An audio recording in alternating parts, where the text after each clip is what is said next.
Okay. Originally, we were going to do a classic film noir film, just sort of purely film noir, but we've kind of changed it recently to maybe do a neo-noir instead. This was our first plot, and this is the blurb and then I'll explain it. After the death of Detective Owens, Detective Harvey Blaine sets out to find the truth about his colleague's brutal murder. What he doesn't realise is that the answers to his questions are closer than he thinks, and may put him in danger. But what he soon realises is that someone else is looking for their own type of justice. So our original storyline was that we start off with a murder scene where a detective has been killed, and you're not really sure why he was just found in an alleyway shot. And then his friend, Detective Harvey Blaine, tries to find it out, and he finds a clue on his friend's body leading him to a cafe where a woman is sat. He talks to her for a little while and then decides that she's innocent, and he sort of goes home a little bit down put, and realises someone is following him. So when he gets back to his flat, he's really panicky, he's paranoid, he's nervous, he locks the door and gets ready with his gun. Hears a knock at the door, and it's the woman. She comes in and he sort of has this, like, he's talking through the case with her, giving all these details, and then he sort of puts it all together in his head and works out that it was actually the woman that killed the first detective, and then it sort of transpires that they then end up killing each other. So everyone's dead by the end. And then we also thought about yesterday of another idea, which is completely different to the first one.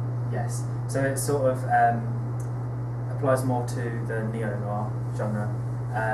So basically, the first scene, to start off, there's a woman and she owns a cafe, and her husband is a detective, and the first scene you sort of get the gist that their marriage isn't very happy, and he sort of abuses her. So the police, or the detective and his colleagues, come to her cafe for their morning coffee, and he sort of embarrasses her in front of his friends by being like really belittling, and they're sort of discussing a case that they're currently doing on a local gang. So the second scene, she is at home and she's getting ready, and basically another detective that was at the cafe comes to her house and asks if she has seen her husband, and she says that she hasn't seen him in a few days because he usually doesn't come home a lot. So basically the detective then leaves, and her husband comes back home, and they have a sort of argument, domestic thing. And then it cuts to the morning, and she seems quite jolly and happy, and she secretly killed him that night. We don't know that. But the order, that's not Yeah. So then it cuts to the detective who hasn't been killed, the other one, and he basically finds the body of his colleague. Bits of the body. Yes, and the gang. You said that there's a bit of the gang. He finds bits of the husband's body, and is able to link it to a local gang whose trademark is what's happened to this detective. So they find bits of the bodies every time this gang attacks, and they find evidence to connect the gang to the crime. Yes. So then basically they arrest that gang, and the detective comes back to the cafe to tell the woman that her husband's murderer has been found, and she seems surprised, and she acts as if she doesn't know that has happened. And she asks him if he wants a coffee, and basically she killed her husband, and because she owns a coffee shop, she actually was the one who cut up her husband and put him through the coffee grinder, and she basically feeds it to the detective. And then it gives it at the end that it's actually her, by like having a finger or like a hand in the cafe somewhere. So that realises it. So it's quite gruesome. Yeah. I'm sure there's like 1 minute video. This is where we got the inspiration for the coffee kind of one. And it's like the same kind of idea, but we've adapted it a bit.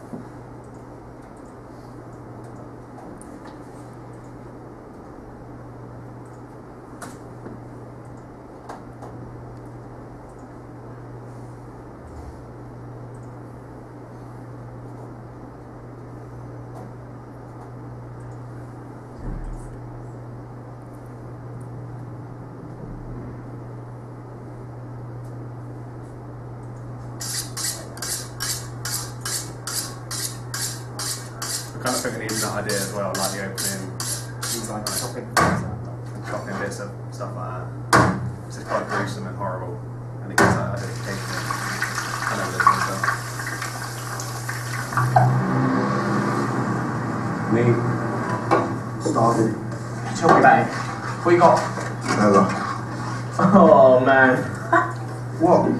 What are you mad about? Okay, right. You ain't gonna believe this because I didn't believe it at first, but I swear it's true because Ash said he heard the same thing. Talking to Ash for, man. Look, you know that kid who got stabbed last month? Yeah, I heard about it, but I didn't know. Yeah, but you heard about it, right? Yeah. Well, anyway, after he got stabbed, the guys who stabbed him let him get away. Too busy arguing like idiots. So the stabbed kid, you know, he's trying to get away, but there's nowhere for him to go. So he's stumbling down that alleyway, you know, one hand pressed against his room like that, and as he looks behind him, they're all there, coming after him. So he turns a corner, and he sees the bright lights of this place.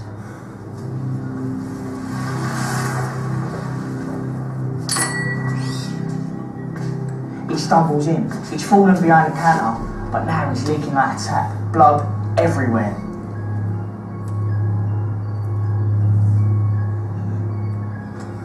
No way, this place. Yeah, this place. I mean, the kebab guy didn't know what was going on. He didn't know whether to help him or chuck him out. Yeah, and? Right, so now, the gang have burst through the doors and they're looking to finish him off.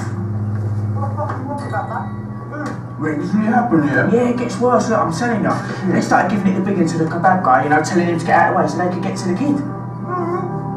Get out of the fucking way, man, you mad? What do you think the owner's done?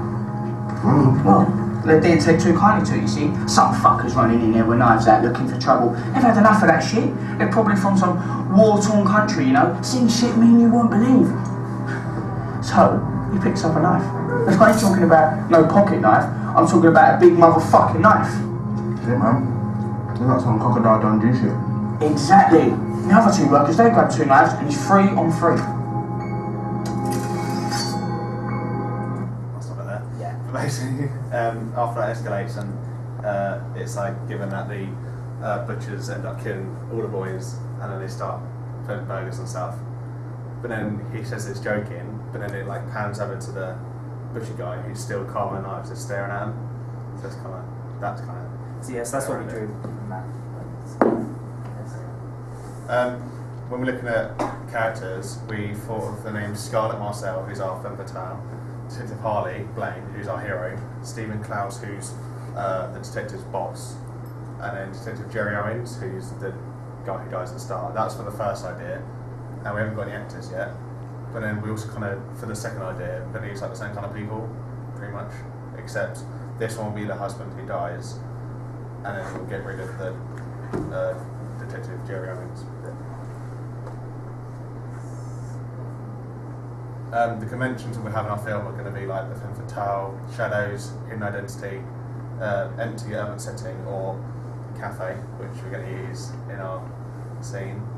Blinds, guns, violence, murder, and then like obviously like a plot like deceit or betrayal or an affair or something like that, and also use of smoke, cigarettes, etc.